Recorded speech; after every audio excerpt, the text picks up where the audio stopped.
Greetings, all you fisher men, fisher women, fisher non-binary, fishermen's friends. I'm not sure. I thought I had something there and immediately was like, this is very single-gendered. Anyway, this is Error Code Blueberry. It's an unassuming Destiny podcast. My name is chillybin. Fisherman's friend? Wrong. Fisherman's enemy, Meckii. Okay, so we hate fishermen? Is that where we're at? Yes. Or do we hate fish? Because if we hate fish, we love the fisherman because he kills the fish. Fisherman enemies to lovers. Ah, yes, Fisherman the fisherman enemies to frenemies. lovers pathway. Yeah, great. My favorite fish is a leather jacket, which is a real name of a type of fish because on the top of its head has a little spike. Little horn, little spike that comes up, like it's facing forwards, it comes up going that way. And if you want to do something really fucking cruel that when I was a child, I saw a friend's father do, you put a cork on that spike and you put it back in the water. Oh, bye. And it cannot go below the surface. And that's what you do if you hate fish. Your friend's dad is now wanted in several states as a serial killer. Yeah, he's a fucking psycho.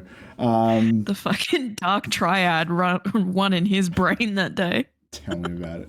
It was not great. Anyway, we're here. There is a new Destiny season. There is a whole bunch of shit that has sort of dropped upon us in the last day or two. We're going to get to that in a minute. But before we do, we've got to do like a little Guardian Games kind of wrap up, end of season, see where we got to situation. You and I both managed to achieve champ, correct? We both got to the same point of 19 out of 20 to guild champ. The last one being the triumph called Going the Distance, which was just about banking medallions. I got to 464 out of 600. Yours, I think, was like 470 something. Literally right there, but this was like last night when I was also trying to clear off challenges for Queensguard, which included doing the last Legend seasonal activity and Avalon on Legend. I went into the weekend needing to do all 3 seasonal activities on Legend. Sunday, Monday, Tuesday is when I did them, and then reset Wednesday. So right up to the wire. And also Tuesday night, the day before reset, was when we got Legend Avalon done. Because that boss fight is fucked. Yeah. But I got it, and that's what matters. What about you? Aside from champ, did you pick up anything else title-wise? Not really. I haven't actually played a lot of Destiny in the last couple of weeks. I wouldn't call it Destiny burnout, but There's other stuff going on.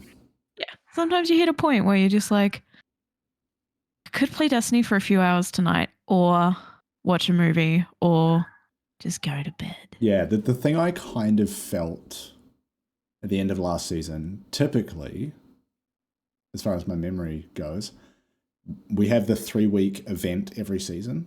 This time is Guardian Games. There's usually a week or two after the event before the season ends. And that's where I would do like seasonal triumph or seasonal title tidy up. But both of them finished at the same time. So it was like this double cram session I was doing over the last week of like, shit, I fully meant to do more of this as it went on, and I just didn't for whatever reason. Call it playing too much Midnight Suns, or Tears of the Kingdom coming out, or I don't know, just doing other shit with my life. Yeah. So there were definitely days where I was like, I don't want to play Destiny, can't be fucked. And there were other days where I was like, no, I'm actually playing something else. But yes, it meant that the last week was a little stressy and feeling like Destiny was a bit of homework, but part of me is also like, well, I want to keep the streak alive of getting the seasonal titles because I don't. I can look at the wall here. I haven't missed one since. What is that? Yeah, whatever the first season was with Beyond Light, like maybe even back to Arrivals, I've managed to get them. Oh yeah. Because there were some that because like the end of season of Arrivals before the Shadowkeep, or is it Beyond Light? Beyond Light. I think so, because Season of Arrivals was the pyramids arriving, right? Yeah, Arrivals was also like right before sunsetting, and that was when like a bunch of the old titles were still available, like Wayfarer, and there's a whole slew of them. So I got some of them that season as well. But yeah, streak is still alive. So that would put me at like, I don't know, 12 in a row or something at this point. I don't know. But I'm annoyingly one of those sort of people that when I get a streak like that happening, I'm going to keep doing it as much as it's like feasible. It's the reason why I'm going to Guild Dredgen for the 9th time this season. Because I have done it every season so far. Yeah. Yeah. Annoying. Last bit of Guardian Games wrap up. We need to do a gun check. Who won Guardian Games, by the way? Because I know it. Yeah. Titans won, but also I don't think we get anything for that. Other than the statue in the tower looks a bit different. Yeah. But still, it's fun. Yeah. You're a Warlock main and a Titan main, so I always like to be like, so who won? And I think last year I was like, so who won again? Yeah. Either way, I win. Me. Yeah. So let's do the count of the title first, because you and I both collected them. I think I wrote mine down somewhere in here. Mine was 38 of the title. 32. Ooh, yeah. One on the board for Chili. Now tell me how many fucking Taraxipos you got. You first. No, I didn't keep them. Oh, I got 63. Yeah. I knew you had a lot more. So many masterworked ones too. Yeah, you should break those down, homie. Get some enhancement cores and shit out of them. I would if I had room for more enhancement cores. Yeah, we are going to have to clean your vault out. That meme of, how will I hold all these limes? But it's my Warlock and enhancement cores. I mean, I can't remember if it was this, like our show in the last couple of weeks, or I was just talking to someone in real life about this. But I was getting so many like prisms and cores and shit out of Guardian Games that I literally pulled armor out of my vault and masterworked it and put it back just to put the Ascended Shard somewhere. Because I don't want it getting lost to the Postmaster. But also it was, exotics that I'm going to use this season because they've been reworked or buffed or whatever it is. So yeah. Yeah. Felt a bit gross and I ran out of Glimmer, which I haven't done in a long time. Oh, yeah. See, the thing is, though, it's like I hoard resources. And then with the new vendor systems, it's like, oh, shit, I need Glimmer to buy more bounties. And then I just go and sell a bunch of city resources I won't use. Yeah. Or buy a bunch of enhancement cores or the enhancement module thingies. Like, so people make fun of me for hoarding resources. But who's laughing now? I mean, I'll be laughing when you're hoarding so much that you lose an exotic drop because the Postmaster's full. That's fine. It's not, and you're very close to it happening. It won't come back. That's the point. I'll get another one. No. It's fine. I just don't want to talk to Wahoo. He's fine. No. Look, I have... You can also, if you really don't want to talk to Rahul, dismantle the fucking engrams. Don't even open them. I have 4 slots for Prime still. It's fine. Actual problem. All right. So that's end of season. That's end of Guardian Games.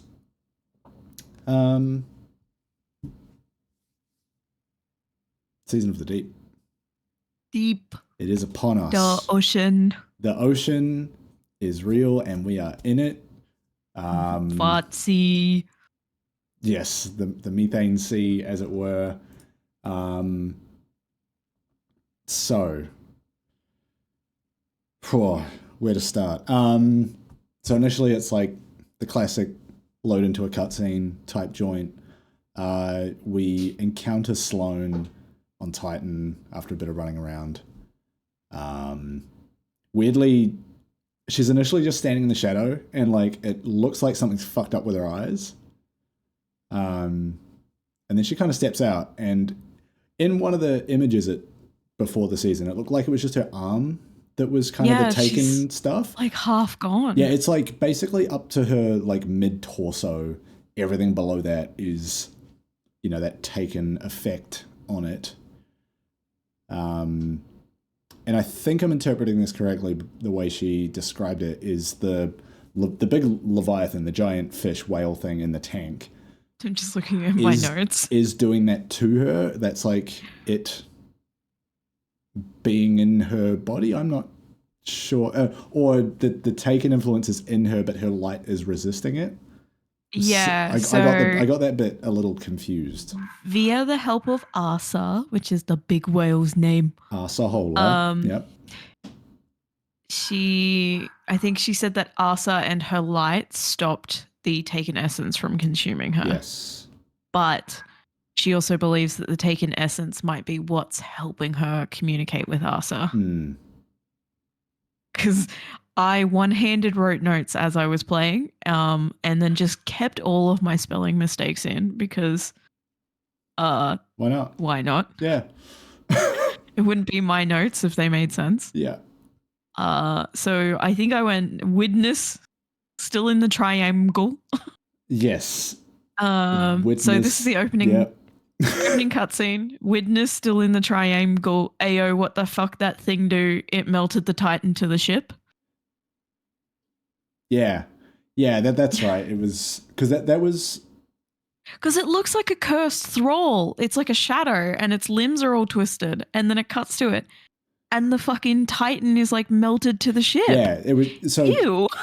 I don't know if we've explained this properly. Like they have sent ships through the portal, I guess, to try attempted to at the very least. Like, basically just let's drive into it and see what happens in the hopes of, I don't know, finding out what's on the other side of that thing. And then the next shot is of a ship near the portal. I don't know if it's on the entrance or the exit side, but yeah, below the portal you see the side of a ship with that Titan like fucking phased through it and got stuck. And their ghost is gone, so no resi. Yeah, but it's dark. It's grim. Yeah, because like as they're flying into it, they're like kind of protecting their face, like, oh my god, it's too bright or whatever. But I don't know if that then means they didn't go through and instead kind of went splat without entering it, but if they went through, then how did that other ship get through to find them where they ended up? What if they didn't go like through to the other side? They just went through the triangle and it didn't take them anywhere. It just fucked them up as they passed through. Yeah, I don't know. You know what I mean? Like it's one of those things where if you try to jump through it, you just end up on the back end of it. Yeah. But if it allows you to enter, that's where you end up with what's actually happening in there. Yeah. Yeah. Sorry. But yeah, it's grim. It's dark. You thought them being charcuteried in the expansion opening was fusing them to the shift and permanently mangling them? Yeah. That's, even I was like, oh. But also, like, it's funny to me that the Titan that they showed was basically wearing, like, default Titan 101 armor, and that to me is, like, the equivalent of a Star Trek red shirt of, like, we're just throwing this generic Titan in here, default character creator says, here's what you get. Oops, sending the rookies in. Yeah, basically. It's so funny. Yeah,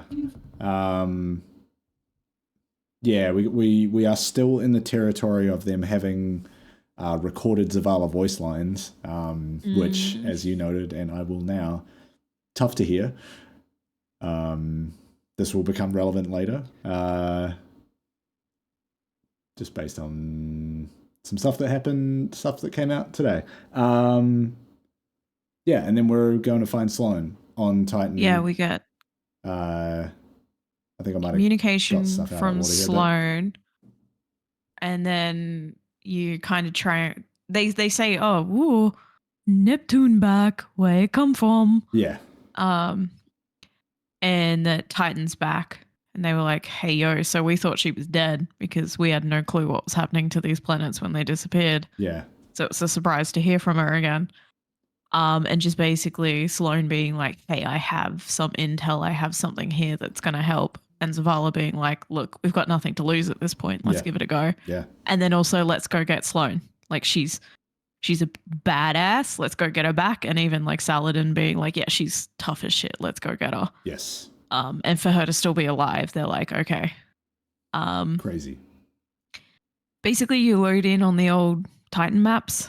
Except it's all a bit like askew and broken like it's been up. damaged and torn up a little bit.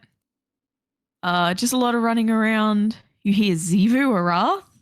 Yeah, and like screaming. And like a pretty forceful Zivu Arath. Like when Zivu showed up in like Season of the Hunt and some stuff after that. It was like a whisper. Well, like it wasn't. But it was also the kind of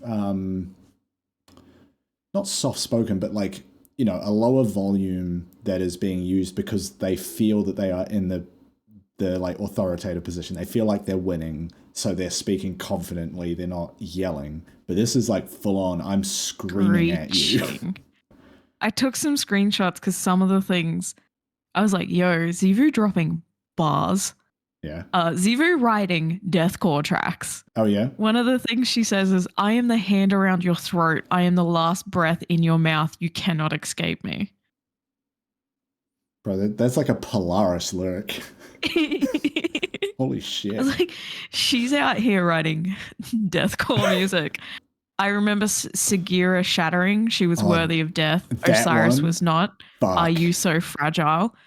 Only for Saint to just be like, show your face, I will tear you apart myself. And he is screaming. Just like, bitch, it's on site. How dare you? Yeah, like he is furious, which is not something that we've seen from Saint in a long time. But like I had a similar, just less reaction when she said that. I was like, oh, no, you didn't.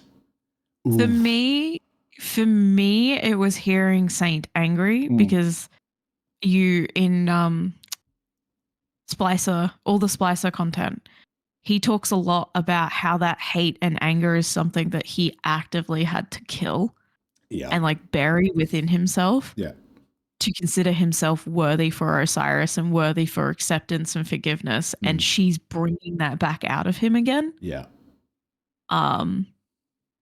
Literally, some of her lines start in screams in rage in brackets. Yeah, like they're screams the ones and I rage, like rally around the family, pocket full of shells. Yeah. Yeah. It's her new Triple J fucking like a virgin. It's Zivu Arath covering rage. It'd be all right. Very niche Australian reference. Yeah. It'd be us and like Log Power Slave that fucking get that. Yeah, so I screenshotted some of those because I was just like, shit. Zivu be spitting fire. Yeah. Just put gutturals on that I am the hand around your throat and just go for it.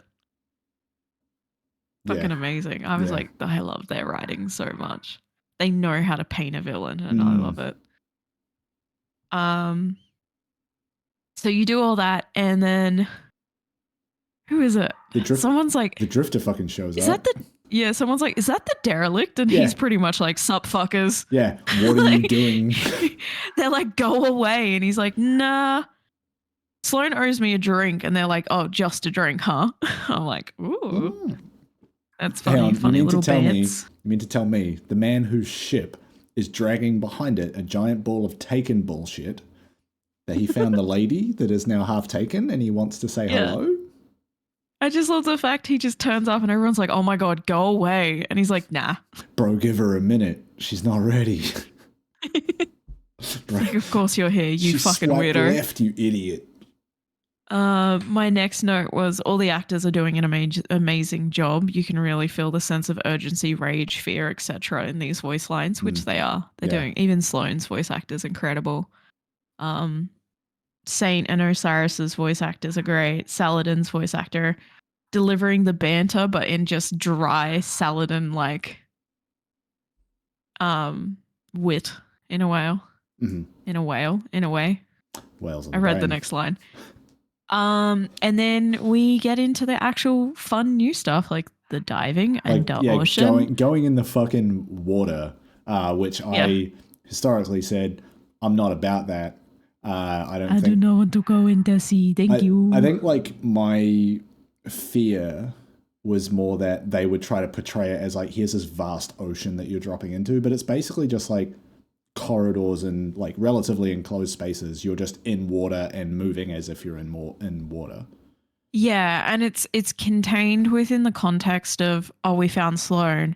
Actually, she's 100 meters down in some sort of like in some sort of dive tank thing. And you've got to get down to her. And the first time you go to dive, you basically get crushed by the pressure. And Drift is like, hey, dummy, gravity's a thing. Stupid. Hey, dumbass. Methane ocean's got lots of pressure. I got something to help you out. Yeah, basically gives you the thing from the Phantom Menace that you jam in your mouth and you can breathe underwater. Yeah, except it don't work too good. No. Essentially, yeah, we've got this like new meter that shows up above where your buffs and shit show up. It's like it's like a pressure gauge. Yeah, pressure meter like starts. It fills up or it goes down. It goes down. I think. It starts full and then goes down, and then you go through these big bubbles to top it back up. Yeah, the nice thing that I've discovered is that those bubbles are not a one-time use thing. Yeah, they respawn, which is good. Because one of the missions that we'll get to speaking about in a minute, I was looking around trying to figure out how to get through a door, and I was like, "Fuck, I'm about to die." Oh wait, the bubble's back, and I can just go breathe. Yeah, thank you. But yeah, it's an interesting mechanic because like, I think if it was just a case of, hey, you're in the water, you can't double jump, you move slow, that would get pretty boring. I feel like it would be like just frustrating for no apparent reason. But by putting this extra mechanic in there, it gives you something to do on the way. And to be clear, it's not like here's this giant thing you're doing while you're underwater. It's basically just you're moving between two locations. It's this short thing of like, you go down this tunnel, you go horizontal this way, you turn through a door, you go up this bit, and like you're done. And that's as much as it seems to boil down to in everything that I've seen so far. Yeah, that's pretty much it from what I've experienced so far. And then we find Sloane. Yes. And then this is where her weird eyes and shit kind of freak me out. And then it turns out that the Leviathan is just a big whale. Yeah. It's a big whale, big space whale. You say it's just a big whale, but like the Hive have things that you could call just a big worm, but they are the cause for like insatiable bloodlust. Yeah. And I put in all capital letters, I love big whale. Yes. The concept of big whale or a Leviathan is like these beings of immense power. Big whale. Yeah. Big whale. Big whale, and her name is Asa. Yes, AHSA, I believe. Yeah. We discover through Sloane that, my words, big whale is another species, question mark. Mm-hmm. And it looks like the Witness wiped out her species, which is why she's like, hey, yo, fuck that guy. I want to murder him. Yeah. Yeah, which is nice. I would like to learn more lore about Asa. I'm invested now. She's not a worm, so I care. Yeah. Yes. You. After weeks of being like, fuck the Leviathan, I'm like, actually, I really like her. Yes. Based on what I know of where you're up to, there is still some stuff this week for you to see that will tickle that part of your brain. Oh, yes, I love Big Whale. Yes. Yes. I'm afraid to fall in love with Asa because last time I fell in love with a character, they went, guess the fuck what, Meckii, bye. Yeah. So I'm afraid to like the whale. Yes. Oh, this is the whale. I don't want the whale to die. So yeah, you don't really get much other than you don't even really get to see her in full. It's more of a shadow. No, I mean, She's whale shaped. you can get right up to that window and kind of see the full shape of her head. The front half of her. But She's definitely huge, whale shaped. but also huge. Like the amount that you Yeah. can see is pretty big. Is it calling her the Leviathan and she rocks up and she's like, a tiny little fish. It's like an Ant-Man situation, just like gets huge instantly. That all happens, and then basically it's the usual meet in the helm. Yeah. And we get a new section of the helm. We do. Called the sonar substation, which I'm a huge fan of because it's full of plants Yeah. and fish tanks and stuff. Yeah, I think it's really cute. I don't know if you've looked in the fish tank around the outside of that room when you first walk in, but there's things like the Nezarec jars, previous like seasonal artifacts. There's like random little knickknacks in there. There's a callus bobblehead in the water, like sitting in there somewhere. We're just going to use these to decorate the aquarium. Yeah. Give the fish somewhere to hide. Exactly. I love that. Yeah. So go and have a close look at that fish tank when you next go to the helm. But yeah, it's also you go around the corner and then there's a portal which takes you back to where Sloane is in that station on Titan. Yeah. Which is kind of interesting. It's like you're in this like spaceship and it's like go through a portal, you're on a fucking planet somewhere. Yeah. Back to go see Asa. Bye. Big whale. Just gonna go hang out. And then who was it? Is it Drifter who delivered? No. Yes. No. Yes. Someone is like, hey, so turns out Titan has a psionic presence in it, much like what we saw on the Leviathan, Callus's ship. Oh, and the Presage mission. Glycon. That's it. Yeah. Which is basically just, I was like, oh, egregore in the ocean. Yep. And they're like, it's growing like coral down there. I'm like, oh, that's fun. That's cute. That's scary. You don't like that. Which I thought was interesting. They're like, hey, we can harvest this to help us. Yeah. And I'm like, yeah. But we need golden age tech to do it. Welcome to the Titan archaeology. Yeah. Which is now underwater, right? Yes. Yeah. No, parts of it, yeah. So yeah, that's where it kind of funnels you into the various seasonal activities. We've got a salvage, which is a 6-person match-made activity, where you're kind of going underwater to grab stuff. And then there's underwater, defend some points for a little bit, and then you're basically clearing out waves of ads in different areas. Yeah. And then you go and do a 3-person match-made activity called a deep dive, which is kind of the same concept. You go underwater, you clear some enemies, you get some stuff. Yeah. I'm being incredibly reductive. There's more to it than that, but that is largely how it boils down.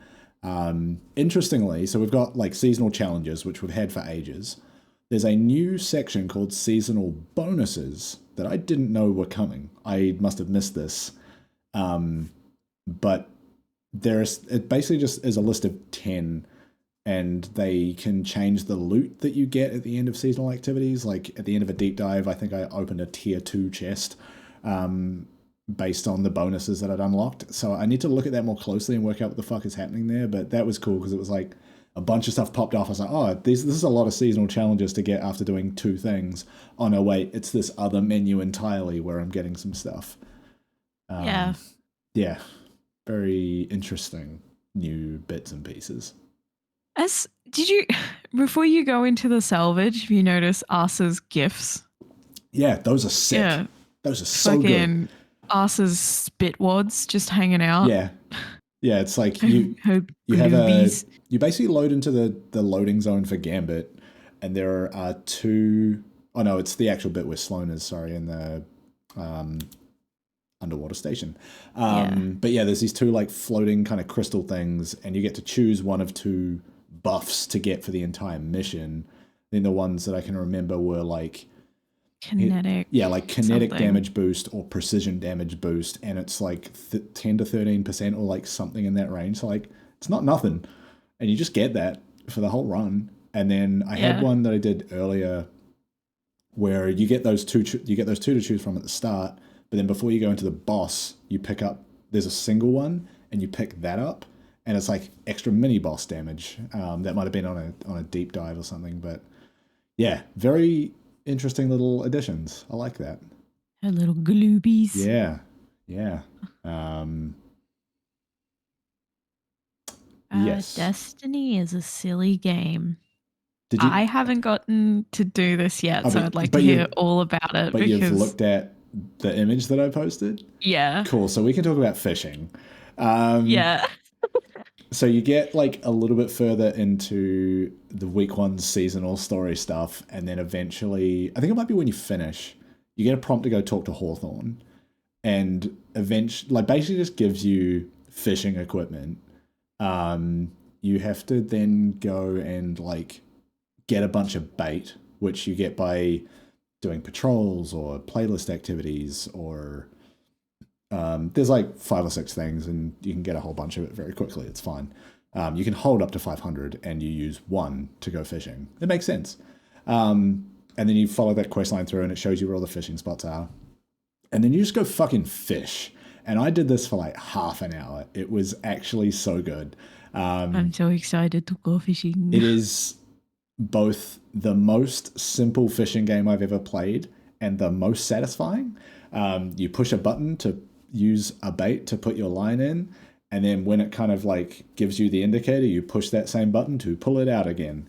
And if you time it right, you get a perfect catch, and you can catch, I have yet to, but you can catch exotic fish.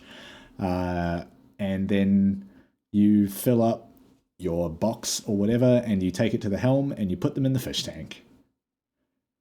That's it. I love that. That's so I good. do. I honestly love these little side things that they're doing and planning to continue to do. Because it's like the story is getting so heavy that it's like, where do you put like these jovial, silly little elements? You can't put them in the story, so why not make them a mini game? And like every other MMO has a fishing mini game. Every RPG eventually has a fishing mini game. And this one has a merch store where soon you'll be able to buy a Destiny branded fishing hat. Or a thing that looks like a fishing hat. I don't know if it will actually be functional. Did I not? I don't know if I sent it directly to you or I put it in the group. No, it's fully in our show notes. I'll scroll back up. I put something that said if they don't release a fishing hat this season, they're missing out, or something like that. You can literally scroll up in our show notes channel where you've posted the Season of the Deep launch trailer, and with that you posted, and I quote, "If Bungie doesn't drop a fisherman's hat or cap for merch this season, I'm rioting." You'll live another day, Bungie. It's very good. But yes, fishing is there. There are some very good fish names. It's pretty entertaining. Oh man, I'm going to charge through the rest of the stuff tonight so I can just crack a beer and just fish all tomorrow night after work. Yeah, and we can just listen to Bill Murray music while we fish. I feel like that would actually be sick. Just my deathcore playlist while fishing. Yeah, so in terms of other story stuff from this week, I mean, you're pretty close to doing it. Are you okay with getting it spoiled? Oh, good with spoilers. Okay. So where you're up to, you're about to do a deep dive for the first time, except it's called Operation Thunderbolt, which for you at home, before this show, I Googled that phrase, and it turns out that was in the 1976, I think it was. The Israeli Defense Force went into somewhere in Uganda, and it was not a good time for anyone. So I had to update that Google search to be Operation Thunderbolt Destiny 2 to remind myself what it was. But yes, it's a deep dive, which we spoke about before. If you remember the boss from the Warden of Nothing strike, the giant servitor that shoots the flame and the beam, that is kind of the thing you fight at the end of it. It's pretty straightforward. Yes. I died to that mission and then went to bed. Okay. So I have played some of that mission. I just haven't completed it yet. And then, so that is you going to collect the egregore coral, which you then take to Sloane, and Sloane uses it to commune with Asa. That is what it's for. Oh, big It's whale, for establishing tell me your that secrets. link. It's more that the voice of Asa comes out through Sloane. I'll leave you with that. It's very good. I just, for some reason, my brain went Dory from Finding Nemo. It's just Sloane going, oh. That would be so like She speaks whale. like Sloane thinks that's what's happening, but it's just her convincing herself and just like making it up what she thinks it would sound like. It's like, I'm a big whale. Yeah, but they play it off like a serious moment. Hello, Guardian. Someone feed me egregore. Dinky coral time.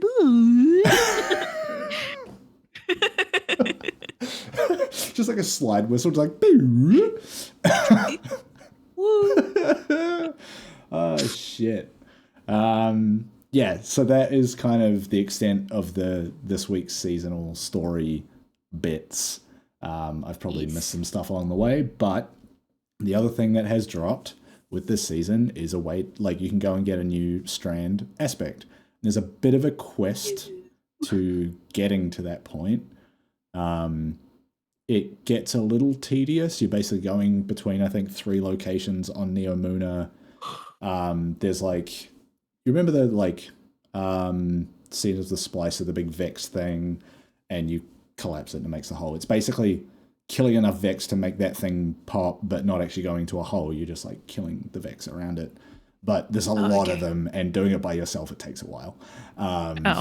It's not that they're challenging. I might LFG that one. Yeah, I mean, we can pretty much turn the brain off and like take 2 or 3 of us in there and do it. It'll be fine. But I did that by myself. I was like, man, doing this once was okay. Having to do it 3 times is kind of rough. But anyway, you do it once, you get your Strand aspect, you're done. But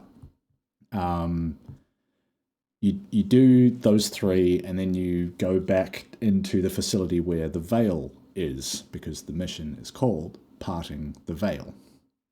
Ooh. And this is where I think my theory about their storytelling surrounding the veil is starting to get proven true, that they are going to drip feed this over the course of the seasons throughout the year, because it is such a mysterious and important, apparently, element in the universe. So you go into the facility where the veil is, you fight a tormentor, you do a whole bunch of stuff. But before you get to that fight, you find an audio log from, where's the name? Chioma Esi, spelled ESI. Part of like an area in Neomuna is named for Esi. I think it's Esi Terminal or something. And there's some kind of talk about like Maya, referring to Maya Sundaresh. You know, these are people that are founders of Neomuna. Bunch of important information that they might have to share, and I think it's Strider. Is it Strider? No, Nimbus. Cloud Strider, Nimbus, chimes in and says like, "Holy shit, that's Essie's voice." That's like hearing in their world like a god or a legend speak. But yeah, they're talking about some kind of early events, and the line that I quoted out was, Maya was right about everything. The cult, the end, how we'll survive. There's nothing there to tell me what that line refers to. I'm not sure of the cult that they might be referring to, unless it's Future War Cult. I think Maya. But that'd be too on the nose. Well, I think Maya Sundaresh was tied up in the founding of Future War Cult. But the phrase "how we'll survive," like I don't know if that's referring to the Exodus ship that they took to Neptune to found Neomuna, or if it's talking about like people as a whole, how we'll survive. And that's kind of where it cuts off. And at the end of the mission, it's basically another one of the check-in next week to find more. You know, it's like you're talking to, I think, Osiris throughout this over the comms. And he's basically like, yeah, there is more here, but it's encrypted, and this Vex algorithm is constantly adapting and encrypting more of it. That kind of classic Destiny shit. So yeah, I think we're going to get little teasers every week about learning a bit more about the Veil. Maybe the next 2 seasons that we've got coming this year will have like bigger pieces about the Veil included in them. But it just got all my little brainworms firing. I was like, oh yes, this is me going sicko mode. Let's get it. Let's have some story, please.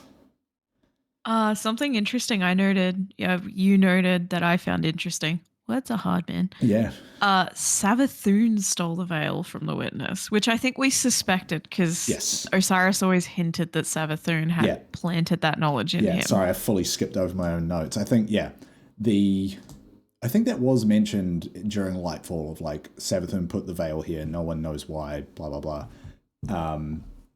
But yeah, it's basically Osiris confirming that of like, Savathun stole the veil from the witness and left it on Neomuna for the Ishtar Collective to find, not what some thought that the Ishtar Collective brought it with them to Neomuna and put it in this vault. And I wonder if this is all leading at some point to Savathun coming back, because body's still around, ghost still around, still somehow relevant to things we are discovering now. I think that could be very interesting. I don't know how you make that work. Even retroactively, man, fucking, there's a reason Savathun is my favorite villain at the moment, and has been since Witch Queen. Yeah. And it's because she's so well written. She's so deeply complicated and layered, and they did such a good job to flesh her out as one thing and then flip us on our head. Yeah. When you have that, oh my God, moment of realizing that she'd also been manipulated. Yeah. And she's the god of deception and she fell for deception. Yeah. And then now we're starting to put pieces together of, she was a disciple of the witness, but she figured out what he actually, or they actually wanted, and started to utilize their ability for deception back onto the witness, and has been doing all this sneaky shit in the background that at the time and the context we're given as Guardians and as the Vanguard seemed malicious. Or you were just like, who knows if she's even telling the truth about this? Yeah. Right? Like all those things during Witch Queen of like 2 truths, 2 lies. It's like, that's hard to figure out. But also it's like, you look back on that now and you're like, she wasn't forthcoming with us because she was still trying to play the witness's game and still trying to be like, hey, Guardians, listen the fuck up. Please, for the love of God, just listen to what I'm saying by playing those games. And it's so interesting to be like, at the time, it was like, oh, she's fucking with us. And then now with the context that we're being given in this expansion, it's like, no, she was trying to be like, hey, listen. Like she was trying to plant the breadcrumbs. Yeah, so I wonder... It's just so good. It's so well written. Yeah, it leads me to think, if they were to bring Savathun back, does she come back with a lot more honesty? And basically just like, look, I tried deception, got played with the same game, so here it is. I'm just throwing that out the window. You and I are going to talk straight to one another. We're here to get rid of the witness. Then we'll deal with what we need to deal with. I don't... Like, it'd be a stretch, because that's kind of her whole nature, right? I'd love for that Keitel style 180, but like just her as a character and then also the Hive, just on principle, are self-serving. So she's just going to use this as a means to an end. She's kind and of survival it, right? is... She's kind of above that, like, one focus aspect of war that the Hive is kind of concerned with. But it's a means to an end. She wants to survive. She wants the universe to survive so she can continue to... Exactly. That's what I think might be a big enough motivator of like, hey, you fully died here, homie. Maybe come back and just be a little more forthright with us, and then we'll figure it out. Yeah. I'm going to go deal with this dog. I will be right back. So the dog did his usual dumb boy shit and got himself stuck in our bedroom again. He was just screaming into the house. I was like, All right, fair enough. But also, can you shut up? Help! Help! Help! I'm Yeah. trapped by this piece of fucking plastic. Anyway, Savathun. Maybe she comes back. Yes. Maybe she's honest or more honest. I don't know. It'll be interesting. To be honest with you, I don't.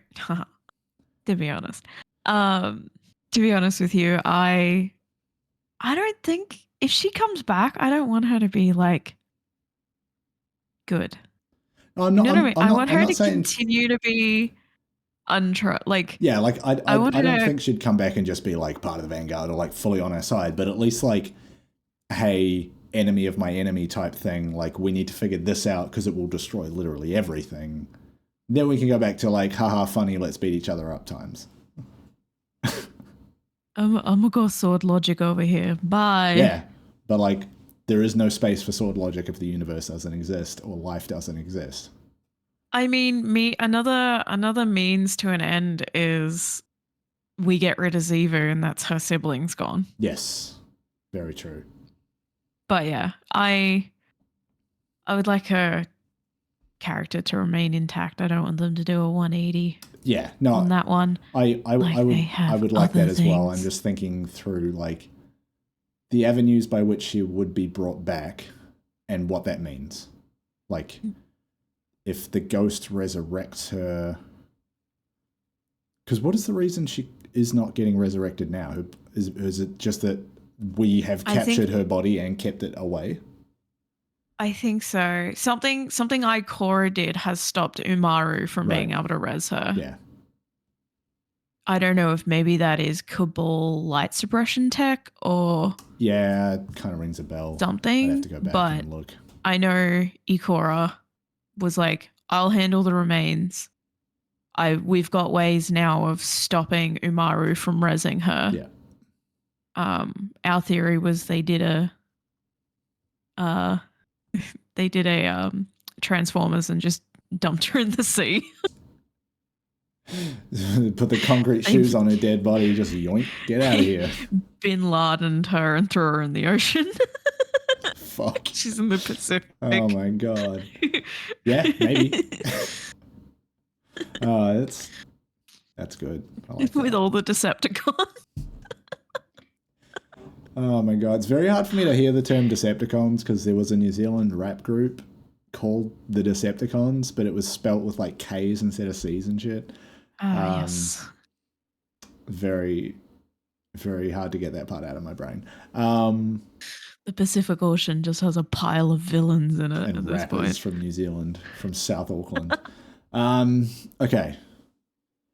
So that's week 1 of our season of the Deep, kind of done. Deep. We got some little bits and pieces for the end, but let's talk about the PlayStation Showcase or whatever the fuck that event was called, because we got a bunch of trailers and some shit that we need to talk about. Number 1, yes, we got a very brief marathon. No, Yay, before marathon! before that, the fucking teaser trailer for the final shape. I have some thoughts. Same.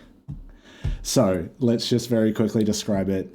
We've got Ikora next to a campfire talking to someone who is then revealed to be none other than Cade. But Ikora basically saying like, hey, we've done a bunch of shit. I wish you could have been there. Him saying, I wish I could have too. The landscape is that of like valleys and rivers. And then in the background, we see the big pink triangle that we now see on the front of the Traveler. I have a lot of questions and thoughts about this very brief video. I've had this conversation at least 2 or 3 times today with people at work that play, and even in our like Discord server. My initial gut reaction was to be pissed that they are bringing Cade back, purely from like a storytelling point of view. Like, it is such a big swing to kill a major character. And every other franchise I've seen in recent memory that does that finds some way to bring them back. And it just cheapens the entire choice to kill them in the first place, right? Like, what stakes or consequences even exist if they can't stay dead? And people have speculated that it was actually because Nathan Fillion is too expensive, but turns out he's back for this one, so who gives a fuck? Or maybe that's that PlayStation money getting him in. It doesn't matter. They killed him, right? They killed his ghost. They killed him.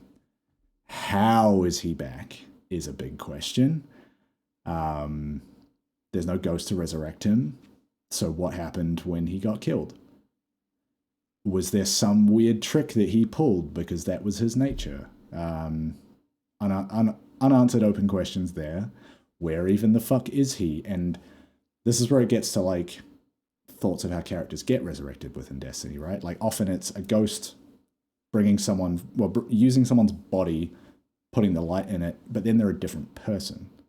But the way Ikora and Cade are speaking is very much like they know each other and have memories and familiarity. So it's not a, hey, I'm introducing you to who you were. It's a, you already know, because you are that person. So what the fuck is happening? I have a couple of like theories. Sure, I'll take it. As much as we don't like to speculate around here, this is ripe for it. One of them is more just a haha theory. Not a haha theory, but like what if?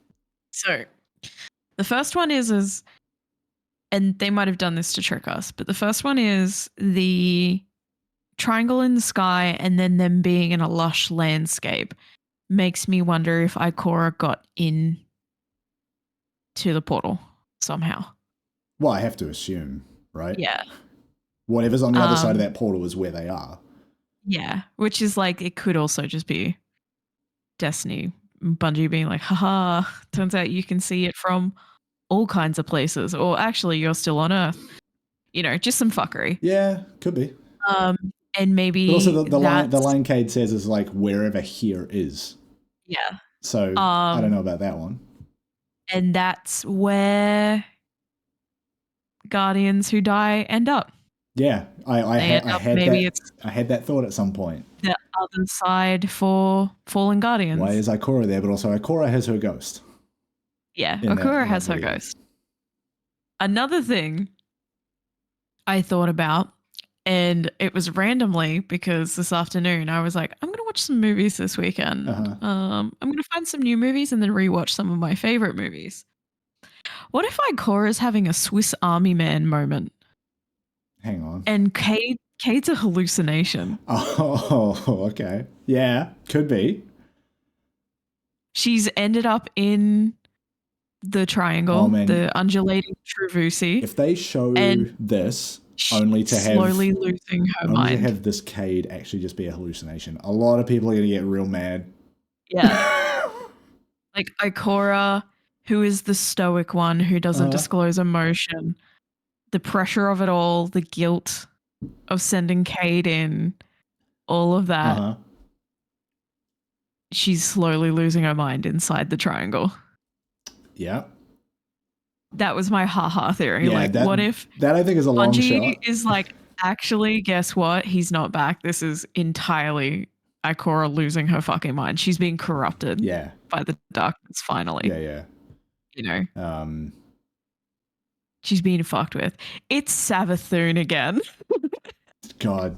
But still, like, I know a lot of... She's in Savathun's remains. Yeah, the thing is, like, I know a lot of Hunter mains who are weirdly, like, into the idea of Cade and the character of Cade and, like, legitimately, I don't know how much of it's an act sometimes, sad that Cade got killed. And you can't show this and then not bring him back. As much as I would fucking love it, and it would be really ballsy. It'd be super ballsy, but also like in my head, Ikora is so strong. Yeah. So for her, of all of the characters to unravel and start to like be corrupted and lose her mind, that's big. Yeah. That's huge. You know, she's unfaltering, she's powerful, she's stoic. And for her to be the person who loses her mind and starts to hallucinate Cade of all people, I feel like that would be massive, you know? Yeah. And it's one of these things that like part of me was also like the whole point of, without getting too much into it, the whole point of Swiss Army Man was Paul Dano's character breaking mentally because he was not processing the losses and everything in his life. It was a mental snap for him, right? So I'm like, kind of in my head, it's doing that weird headcanon like leap, where it's like, you don't see Ahura break ever. No. We've seen Mara break. We've seen Zavala break a few times. We've seen Saint break. We've seen Osiris break. We've seen all of our major NPCs in some way have to process trauma. Ahura has always been let's just we'll get shit done. Yeah. And there have been just need to get it done. And then like the closest I remember seeing her actually breaking was her. And this is another thing that lends to that theory too. She's the one who goes, it's over. Like go kiss your loved one. Yeah, that's what I was going to say. Is like there have been a couple of moments where she's like spoken out of character in that way of like normally she'd be like, hey, it's fine, we'll work through it, we'll figure it out. But that time she was like, fuck it, like go have a party or whatever. Go spend time with your loved ones. Yeah, and it's like my brain is doing all the, you know, your brain does when you get a theory. Ooh, herpes. You get a theory going. Yeah. It connects all the dots, but it's like she's in this unknown place by herself. She's got all this pressure. She's the only person we haven't seen cry or break down or actively mourn the loss of someone. She was the first one when the witness entered the triangle just to be like, oh fuck, this is it, bye. Yeah. She's with Savathun's remains. She's taking care of Savathun's remains. We haven't heard from Umaru in a while. Yeah. Like, my brain is like, there's all these things that could lend to this just being a hallucination, and Bungo is fucking with us. Yeah, which, if it is, haha, get wrecked, Titans. I mean, hunters. Yeah, I also I would push back on that and say I think they know their vocal community enough to know that a lot of shitheads are going to get really angry on the internet if they pull that, and they don't want to deal with that. Yeah, no, it makes for good, impactful, deep story writing if you break a character like that. I mean, you know this. I have long since disliked the character of Cade and actually thought it was a good idea that they killed him, and was glad the way that they handled it and stuck to it. So that's why I'm so like skeptical about this choice. Is like there's a way for them to make this work and for it to, because they're good at telling stories. They're good at like working these complex narratives. It also, for me as well, like, even though I don't like the character, it's like it's a meme at this point, but it also undoes all the work and impactful growth that Crow has done. Yes. Because that's his sin being undone. Exactly. I had this conversation with someone today. I was like, look, you could have had Crow, you could have had Amanda resurrected as a Guardian as your Hunter Vanguard. Bro, if he comes back, that means Crow got dumped for nothing. Ha! Wrecked. Exactly. But like, as much as I know you don't like Crow, like it would have actually been a really interesting character journey to see them develop him from this like timid, self-conscious, like angry person into this position of responsibility and ownership over an entire class of Guardians, right? That would have been really fascinating to watch them like reconcile that character internally and move him forward in that way. Amanda would have been a very easy fit of like boom, Guardian straight into being a hunter. Who gives a fuck? Do some work there to like, you know, reconcile. Oh, Amanda died. This is someone else. Now that they're a Guardian, but yeah, bringing Kay back, I don't know. I think I described it as like I'm skeptically curious. Like I don't think this is a good idea in terms of like narrative and character growth, but I think if anyone's able to navigate this, it's going to be them. It's like a lot of franchises in the last, I don't know, 5 years of like all diverted towards multiverse theory and like we're gonna have infinite parallel timelines because then no one has to die because like, oops, we're just going to go tell a story over here now and we can just keep making money off of Spider-Man and Iron Man or whatever the fuck, even though they died in this storyline. It's like, it's the most deeply capitalistic bullshit of like, no, they're not dead. They're still a money-making machine. It's fine. Just keep the machine turning. Fuck you, Doctor Strange. You ruined everything. But like, it's boring. It's like, have some courage to be like, this major character is gone. You need to deal with it and learn how to process grief. You can't just rely on them coming back just because they have plot armor or whatever the fuck. At the moment, from the 2 seconds we know, it does admittingly like it feels cheap. And I've seen some people on Twitter be like, hey, yeah, Cade was great, but like this feels cheap. Like they're already starting to get a little bit of pushback. Yeah. I will give Bungie benefit of the doubt and we will obviously see. That's why I say skeptically curious. Like, I'm kill not, him again. Kill him again. Like, I'm not going to go tweet about it or anything, but like, I'm going into it going, oh, I don't know about this. Me on Twitter. Bring him back to kill again. Yes. You know? Put him in the box. And like, it's easy to hate Cade because he was introduced and he was brought in and he was written around the time that the loose cannon, haha, funny guy character was everywhere. Yeah, it was what was sold. It didn't age well. Yeah, it's like when he came in, it was obviously Nathan Fillion again, but Nathan Drake and like that loose cannon, even to a degree, Delson from Infamous Second Son. Like, yeah, I also that, like, haha. I don't think that character makes sense in the world of Destiny, right? Like, he's in charge of all hunters and is acting like a fuckwit. Like, have a little bit of responsibility for the possession. Like, yes, it all works out in the end, and it's like, oh, you had this grand plan. You never did. You were just being an idiot. And like, I guess to a degree as well, only because I know if I could be resurrected and live an unusually long life, I would be a fucking loose cannon. Yeah, that is true. All bets are off. Yeah. If you give someone like you'd be the Zavala and I'd be the Cade. Like, yeah, no, all bets are off. Homie, I fell down the stairs and dissected an artery. If I was given resurrection and unlimited, like a long life, could you imagine how just fucking off chops I would be as a guardian? Someone with a death wish and a martyr complex, giving them infinite lives, bad idea. Bro, I'd be in the trenches off tap on coke, just fucking swinging a gun around, just like, yeah, let's go.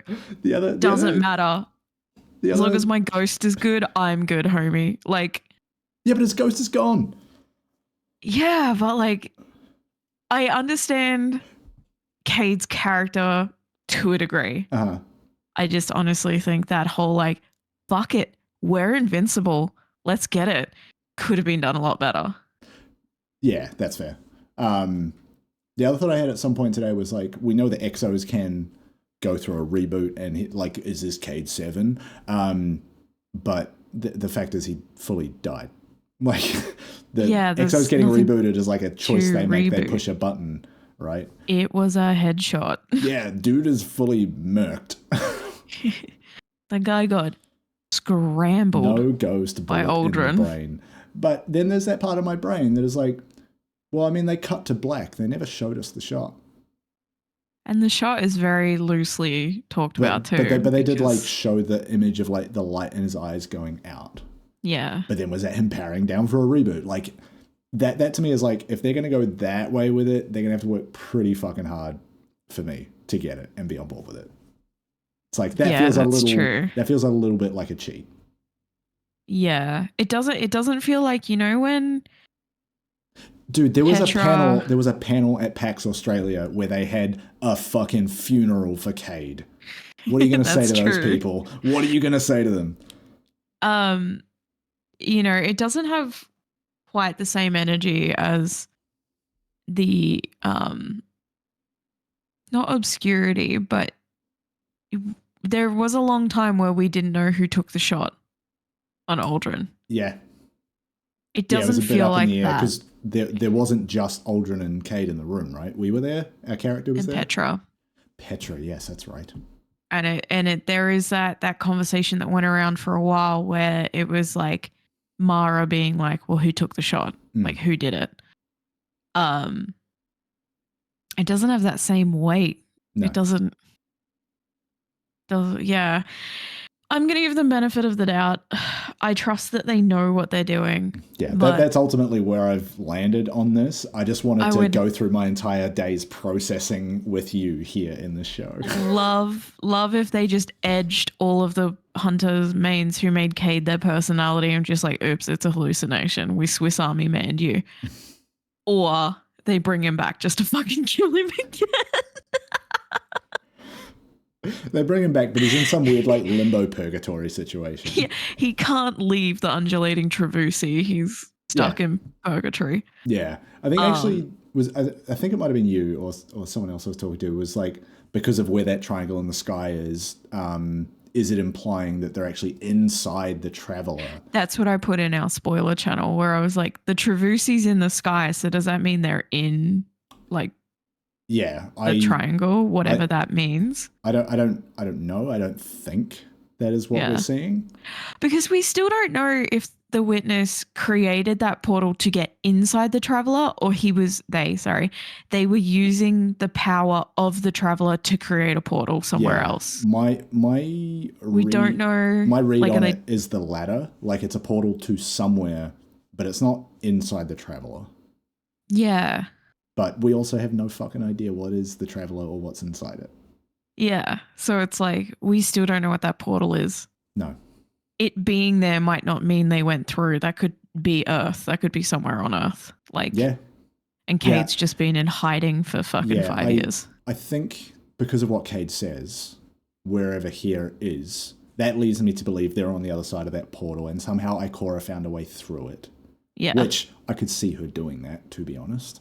Well, she's got Savathun's body. Yeah, well, it's more that like she's got Ikora a wealth of knowledge. Ikora is very good at figuring out space magic shit. Yeah. But yeah, then it is that question of like, how did Cade get there? How is he still alive? Is he alive? Is there some other state of being? What the fuck is happening? There's so many questions. He's a ghost, an actual ghost. But August 22nd is when we're getting the next Destiny showcase, which is typically like, what, 45 minutes to an hour or something. Yeah. So that is, I assume, where we will find out a little bit more about the final shape and whatever this means. I have a hospital appointment the next day. I could stay up late and watch it in real time because I don't have work. It's like 1 a.m. for us. The other thought I had, thinking back to the last like 1 or 2 of these sort of videos, it's usually, let's talk about the next expansion, and then occasionally they're like, here's a little bit of what's coming after that. We know that Final Shape is the last part of the Light and Dark Saga. I would take a risky bet that they are going to talk about, even just mention something about future what is of Destiny, that, right? Because they have already said there will be more Destiny 2 after that, or more Destiny after that, whatever way that looks. So I wonder if they tease something, but you could. I don't know what you would tease that doesn't give away the ending of the Final Shape. You're right. Like, other than, it really depends what they're willing to say about the Final Shape in August. Like, do they just kind of say, here is what that image is actually depicting, and that is a kind of a hint to some stuff? Who fucking knows at this point? Marathon, baby. Well, yeah, we'll get to that. But yeah, this video was like 90 seconds and has consumed most of my thoughts for the entire day. Yeah. Good job, Bungie, I guess, for pulling that one on me. Marathon, baby. I never played Marathon, but I know people are excited, so I'm excited for them. I kind of did.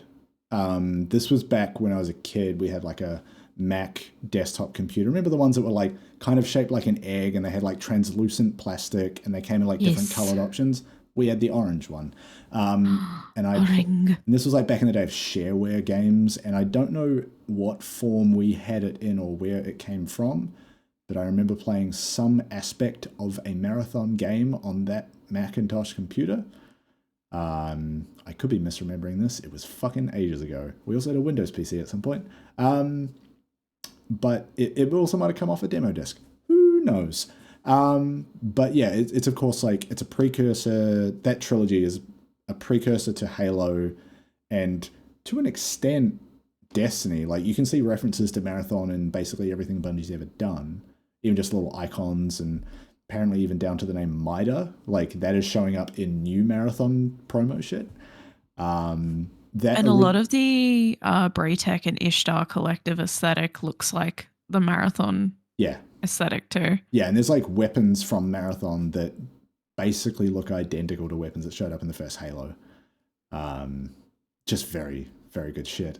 And there was some armor sets in the 30th anniversary stuff that they did with Destiny that are based on Marathon armor.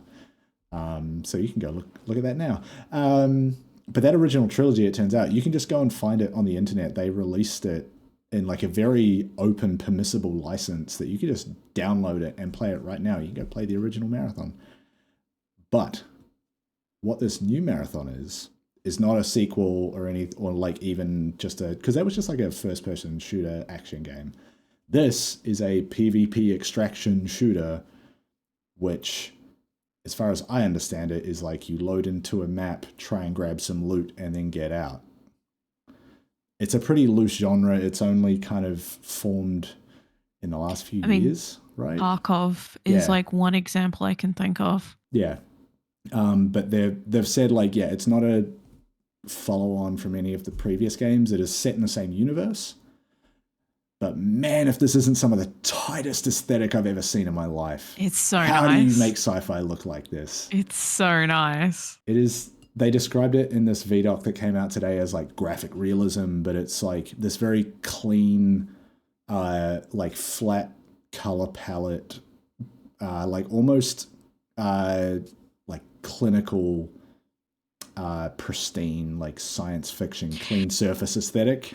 It's almost like to a degree, it's like the kind of like antithesis of the sci-fi they went with for Bungie, which is for Destiny, which is like it's still gritty and it's rebuilt from a broken civilization. So of course we're not going to be at the point, well, obviously other than Braytech, we're not going to be at the point where it's clean and smooth and clinical and what you think of when you think of sci-fi. It's more of like a Blade Runner, gritty, post-apocalyptic. There was this one shot. Akira, like it's futuristic, but it's still very broken. And yeah, there was this one shot in that like teaser they put out where it's like it was a clear pipe and then this like blue viscous liquid came through it. And the way that looked just like did something to my brain. I was like, no, what is this? I need to know more about this blue liquid. But it's just the way it was. The blue juice. Shout out to the blue flavor. The way it's rendered is just so clean. It looks so good. Yeah. Yeah. There was actually like an ARG that took place today, and I only know it because I saw Mylan tweet about it. It was a live YouTube video from the Marathon YouTube account, which was registered about a week ago, and it was like a semi-interactive thing. There was a counter on the bottom that had like a number out of 7777 because Bungie loves sevens. And the number of viewers is what was ticking that number up. And once it hit 7,777, it instantly redirected you to a different video on YouTube, which was a like, I think 10-minute VDoc on what their vision is for Marathon. But when you got redirected, it was like, this video is going to premiere in 10 minutes. It might have been, the video itself might have been less than 10 minutes, but it was very fucking slick of like, oh, I'm just going to go look at this. And then I like had it on the background when I was working, and then it ticked over and it's like, all right, what's happening? And then it redirected. I was like, oh, this is actually sick as hell. But it's a typical thing we've seen with a lot of like recent Destiny VDocs of like bunch of devs in a room talking about the game, showing clips of them working, not showing gameplay. It's a lot of just like, here's the tone, here's kind of the high level vision. The aesthetic is very much like that clean cyberpunk kind of vibe. The characters that you're playing, they refer to as runners, who are these like cybernetic kind of people. Yeah, they're talking about it. It like I can already hear parallels to systems that exist. They're talking about like prime artifacts or prime keys or something that you're unlocking, and there's loot tiers and colors and whatever. But there was this concept that they were talking about of like they show this giant map and like you might be the world's first player to unlock the next part of the map, and then there's some other challenge you have to hit to unlock it for everybody else, and like you will go on a leaderboard somewhere and everyone will know your name for doing that. And it's like, okay, I've never been interested in an extraction shooter before, but this one looks so sick, and we know how good Bungie gunplay is that, I mean, I'm gonna fucking try this. Yeah, it's gonna be fun for the homies. Yeah, but yeah, I'd go watch that vidoc. There's not a lot to it. They basically said like, and now we're gonna go dark, but the next time you'll hear from us, we'll show gameplay. But they haven't said anything about dates of any kind. Yeah. Wild. I know people were very excited, and I'm very excited for them. Yes. Whether or not you played the original marathon games, this one, whatever this game is, it's intriguing. It looks great. They're like, I know we haven't seen gameplay, so I don't know how the game looks, but the cinematics and shit they've shown look incredible. Very clean, yeah. I feel like it's going to be really good in the fact that it's going to draw in people who like the marathon series. Mm. And then because it is a clean extraction style shooter with Bungie gunplay, I feel like that's going to bring a lot of people in too. You're going to get a good mix of Destiny fans, marathon fans, extraction players. Yeah. They hit on, in that VDOC, they hit on a bunch of talk about like character customization. So it leads me to think that like they're going to have a better character customization tool than what fucking Destiny has, of like, you can make this look literally how you want it versus the like 6 options we give you as a standing set. And yeah, the classic thing of like all the armor and the guns and you can unlock this and that, and like, yeah, cool, we know how loot systems work. But yeah, the talk was kind of like, as you're going around the different sections of this map as they're unlocked, like you do a run, you're trying to get pieces of a key or a relic or whatever term they used. And you want to get out with the full one, and maybe you've got 3 out of 4, and you know that if you push into the next room, there's another team, but the last bit you need is in there. That kind of classic risk-reward extraction shooter loop. So yeah, it's... Well, that trailer just, I don't know, it knocked me for a loop. I was not expecting anything marathon. I think there's been some leaks and rumors about it for a while, but I was not expecting them to do this. If anything, I was like, maybe they remake one of the original games or the trilogy, or they do something in that kind of style, but it's just something different entirely. And like the teasers dropped at a really, and that might be like without malicious, I'm not implying malicious intent when I say this, but it might have been just a really good opportune time to drop the teaser, or especially when it comes to, at the moment, the very heated discussions around Tarkov, because Tarkov has a very big cheater problem. Oh, okay. And I don't follow any of that. A lot of their player base is just abandoning the game because the cheating problem has gotten so bad and the bot problem has gotten so bad that there are a lot of Tarkov players who are just like, this game's unplayable, I can't play it anymore. Yeah. So for Bungie to be like, hold on to your butts because we're also making an extraction style game. So here's something else that was really funny in that VDOC. They said this game will have dedicated servers. You know, it doesn't have PvP dedicated servers, and people wish it did. Fucking Destiny. They talked about like dedicated servers, disconnect, like recovery, and some other like very important PvP notes. Maybe that means at some point they roll that kind of tech into Destiny. Maybe. Who knows? All we know is working on Destiny has always been very complicated, and this is a new thing.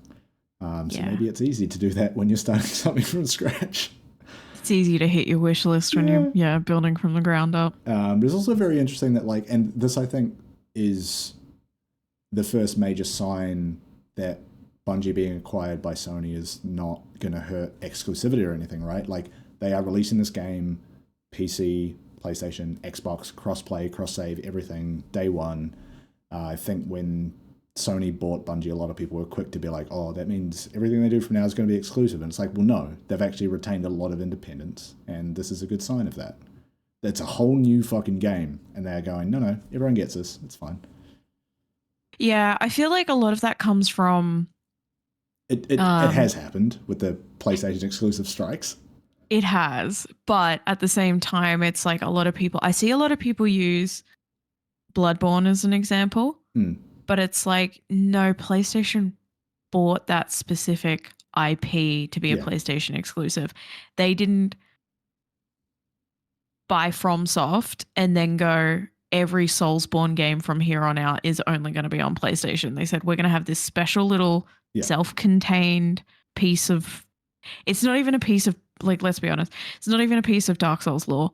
It's like Elden Ring. It's its own little contained thing. But I saw people try and make one-to-one comparisons when the deal went through, and I was like, no, but Bloodborne's its own little nugget. Like, it is its own little...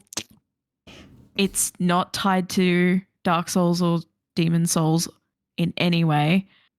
And then Elden Ring came out, and it is cross-platform. And it was everywhere. Like, fucking chill.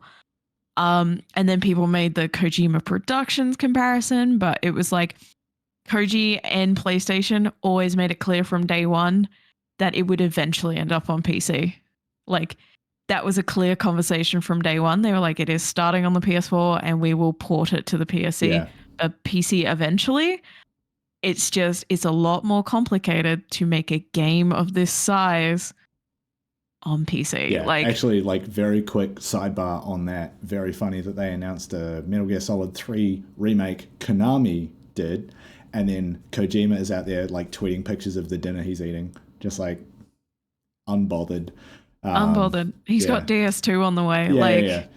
But yeah, a lot of people are like, yeah, this is sick. It's like, dude, Kojima's not involved. They're just like making money off some shit. They're just remaking it to get money. Like, I don't care personally. Also, because of the way that they treated Kojima, half the voice actors from the original game are going to be in the project. Right. Anyway.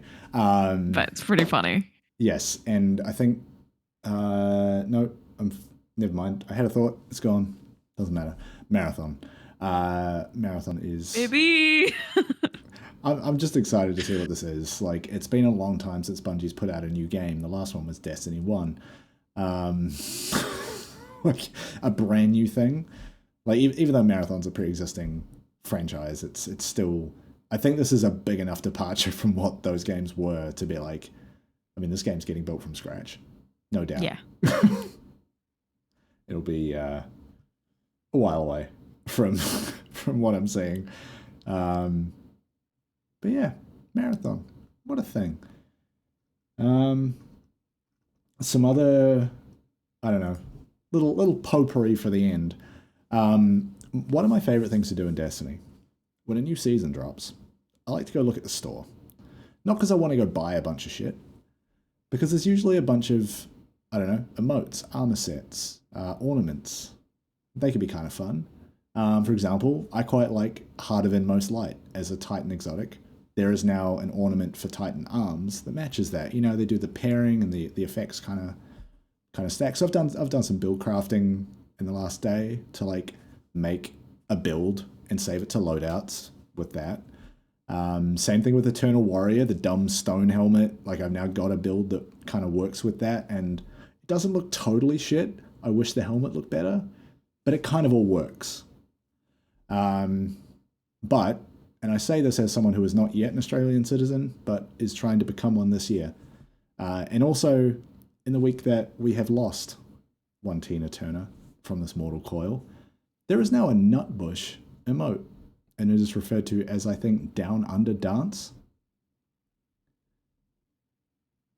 How the fuck is this the way I found out Tina Turner died? How the fuck is this Dude, the way I just found that out? It was like in the last 24 hours, I feel like. How the fuck is this podcast the way I just found out Tina Turner died? That's why I like pulled away from the microphone and looked at the roof for a second. I was like, wait, what? What the fuck? I'm sorry to have to break I know it to Rolf you. Harris died because I'm celebrating. Guy's a freak. But like, oh my God. I just wrote Tina Turner dead, but I spelt it Tina Turner D-E-D. Tina Turner dead. What the? How the?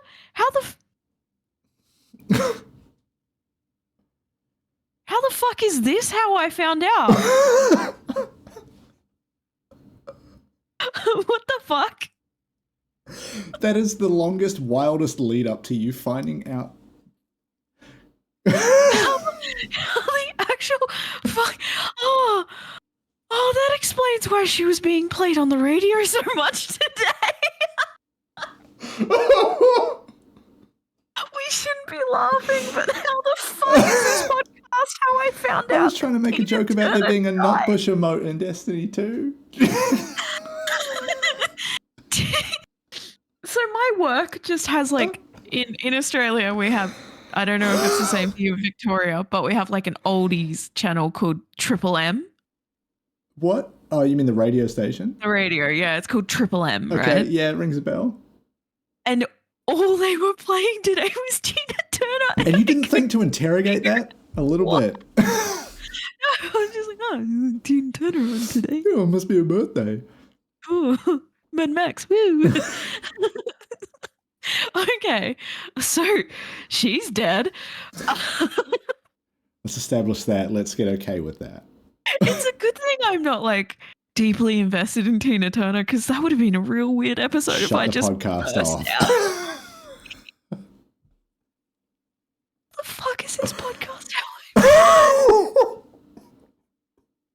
It's not even like you caught a stray or an errant tweet. It's like I just said it as a passing thing, making a joke about an emote. I'm so glad you caught my reaction in real time too, because you said that and my body just went into autopilot. I think I just what? Like, wait, what? Like my brain processed it and my body like locked up. I was like, huh? Like I looked up at the sky like, Tina? Since when? Tina? Since when? Anyway, speaking of Tina, so pour some out for the homie. I mean, I have been. So yes, there is now, and the timing is so wild. Of like this season is, I don't know, a day and a half old, and they released a Nutbush dance emote to go with the song Nutbush City Limits. If you're not from Australia, apparently during the 90s, every fucking kid in school was taught a line dance to go with this song. Yeah. And the way we were so like, can you okay, you're not from here. Can you explain this shit to me? Because like I've gone to events where it has happened and I have been looked at like I'm expected to know the dance, and then people have had to try to teach it to me. So we were taught the Nutbush like it was the Macarena, or what was the other I was thing? taught the Macarena in school. The catch-up song, or that S Club 7 like dance to the Boot Scootin' Baby song or whatever. That's like 5, 6, 7, 8 by steps, but thank you. I don't care. I'm doing that thing where you Fucking correct me and I'm like, watch me care, homie. Fucking white people music, yeah. I don't fucking care. I used to listen to Gorillaz and MF Doom. You still do. It's not used to. You still do. Kid, like, I don't want to be I was a weird kid, but like, I was a fucking weird kid. Yeah. We were just taught that like it was a universal thing. Like it was a national anthem. Like you had to know it. No, like that's the impression Americans and English people and everyone knew this dance. It was not until I was it didn't make its way to New Zealand, I'll tell you that much. Yeah, it was not until I was a whole ass woman and the great debate of the Nutbush in 2019 happened, where some like content, not even a content creator. Okay. What? So pre-pandemic debate. pre-pandemic, I forgot who it is. It might have been an actor or someone. Was just like, hey, yo, a mate of mine is getting married to an Australian woman. They're having a wedding in Australia. What the fuck is this? And then posted a video of the wedding party doing the nutbush. Exactly. Just to, what the actual fuck is this? Yeah. And Australians are being like, it's the nutbush? Yeah. You uncultured swine. And a whole bunch of people chiming in from other countries being like, no, we know the song. What the fuck are you doing? This is not what you do to And the I song. think simultaneously, a bunch of Australians, especially millennials, learnt that this is not the thing This is not the Macarena. It's not a universally accepted dance. Nuh-uh. It's not the catch-up song. It's just this fucking thing. Australia just went, yeah, we do that now. Yeah, so like the thing with the Macarena and the ketchup song is like the music and the music video gave you the dance. Yeah. This is just a thing Australian culture decided was what you do when Tina Turner's song Nutbush City Limits plays. Yeah. But also, how the fuck did we invent that dance to an autobiographical track where she's talking about growing up in buttfuck nowhere, Tennessee? I mean, to be fair, Australia is buttfuck nowhere. But like,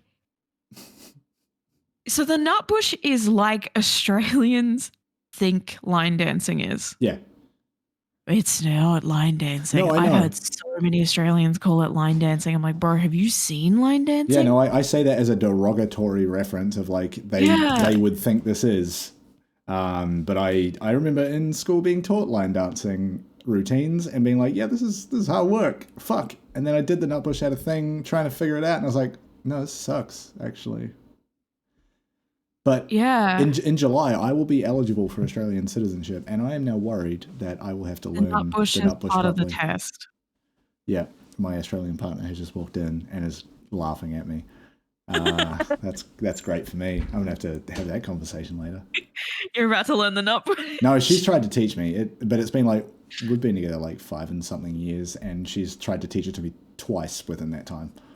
And that's the wild thing, right? It doesn't come up that often. A bunch of us started doing the nutbush in the Enter Shikari pit, remember? And you were just like, what the fuck are y'all doing? No, my reaction was, oh, not this again. The Finnish kid knows how to nutbush. Why don't I? Imagine being Enter Shikari. They're like, we've come to Australia, and suddenly they're all line dancing to Rabble Rouser. What the fuck is happening? They'd be used to it. Yeah, they build human pyramids and rowing boats and conga lines and wild shit happens. Ro Reynolds stood up on a wheelie bin and started singing. Best day of my life. Yeah, you touch his ankle. But yes, this is also like, obviously this next part is because Tina Turner has passed, but there was a conversation in Slack at work about the nutbush and like, let's get everyone in the company to do it. And it was just like, then the conversation started of like, there's a lot of people that work where I work that are not from Australia being like, this is dumb. What is wrong with you all? On behalf of everyone, I'd like to apologize because apparently the nutbush originated in Queensland. Sorry. Yeah, but you're not from there. You just live there. Sorry. It feels very Queensland, if I'm honest. Like, if anywhere is gonna, country, if anywhere in Australia is going to introduce something nationally that feels like it belongs in like rural Texas, it's going to be Queensland. It's going to be Australia's Florida. Yeah, yeah, the armpit of regression. So yes, there is now an emote in Destiny 2 that will look. If you're not in Australia and you're wondering what the fuck we're talking about, go and look at the Down Under dance, I believe it's called, in the Destiny store right now. That emote is basically what the nutbush dance is in Australia. Or you could just look it up on YouTube. I felt like it was only a matter of time because, you know, we've got Crocodile Dundee references and stuff like that. So I was like, eventually something like that is going to make its way in. But it's just, it's what, like, Harry Bread emote. the timing is interesting because there's part of me that's like, there's no way they could have known this season only just started. And also it takes them a while to produce an emote. Those things are delicate animations. And she literally died the day it dropped. I know. So. Like, What? Okay, Thanks, like Tina, the for other the thing is like cool what emote. prompted them to Thanks, put it babe. in there in the first place? Because it's not really relevant to the season. Why is it Thanks, there? babe. Thanks for the cool emote, babe.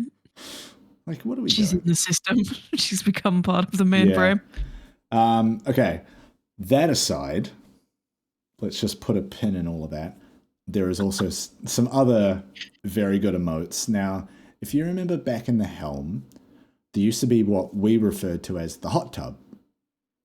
This is going back Yeah. a while, but there used to be that big like circle in the middle where you would go and focus engrams, right? It was like Yeah. a big glowy orange thing in the middle. There is now an Engram emote. man. There is now an emote called like kiddie pool, and it is like a multiplayer emote where it makes the multicolored like paddling pool, and you're all sitting in it. Hot tub with the homies. Hot tub with the homies. Best day of my life. We can make I'm boy gonna hot soup tub for with the real. homies. I'm a little boy stew. Yeah, there are some other ones in there, but those two are the ones I thought worth mentioning here on this show because they're relevant to our interests. But yeah, there are some good emotes and some new finishes that are kind of fun. I didn't check I quickly checked the store and then I saw the armor set, the ornaments that you can buy, and the warlock has a scary hunter mask. Yeah, well, Scary. there's also armor ornament sets in there that are part of like a PlayStation collaboration. So for Titans, you can get an armor set that is like reminiscent of God of War. And I think there's maybe the Hunter one is like Assassin's Creed ish, or Ghost And of then Tsushima is in there. I don't I know. think the warlock is the ghost of Tsushima. Yeah, some cool stuff in there. It's scary. Yeah, I don't like it. It's scary. yeah, I will buy it because it is scary, but I don't like it. I don't want to look yeah. at it. Should also say that the weapons for this season, just the seasonal weapons that They're are all like dropping. taken, Yeah, right? but Taken they're in the first set of soap. weapons I think to have like ambient visual effects applied to them. There was one of the like Bungie artists tweeting about it, like we've never done this shit before, and here's a whole set of them, and that shit is rad.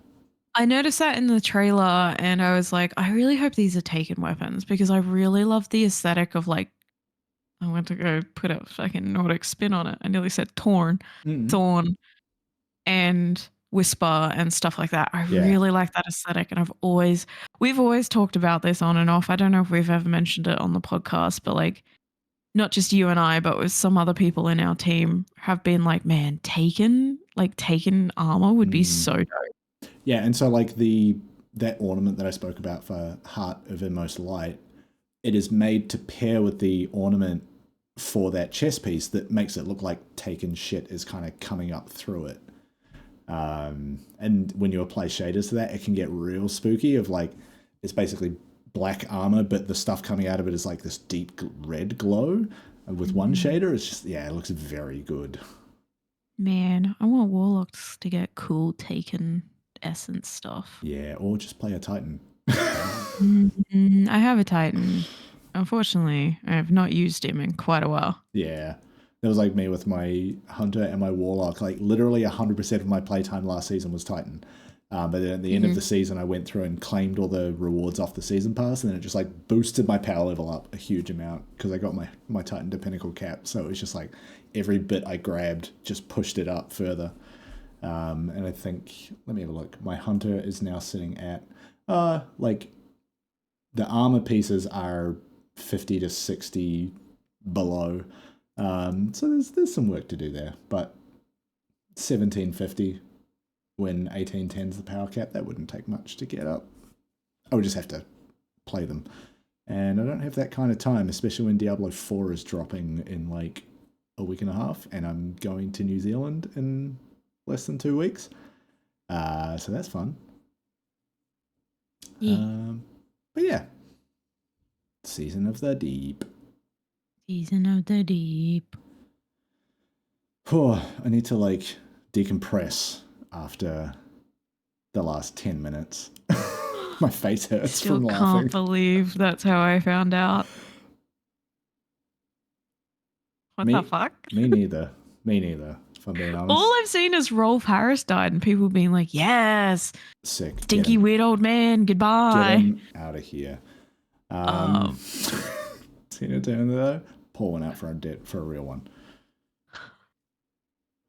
You need to clip the moment that you can watch me in real time and be like, what the fuck?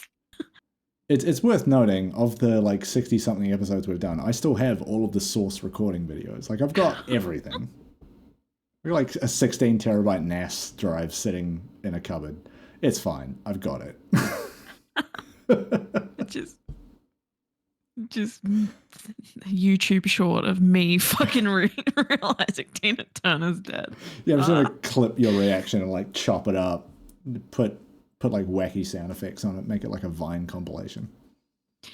Just the buffering, the pause of my face and the buffering wheel as you watch me like connect the dots. Yeah. Just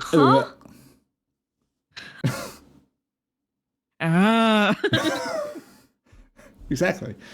Just while you're trying to process. All right, let's get out of here. That has been a lot. I've got some mourning to do apparently.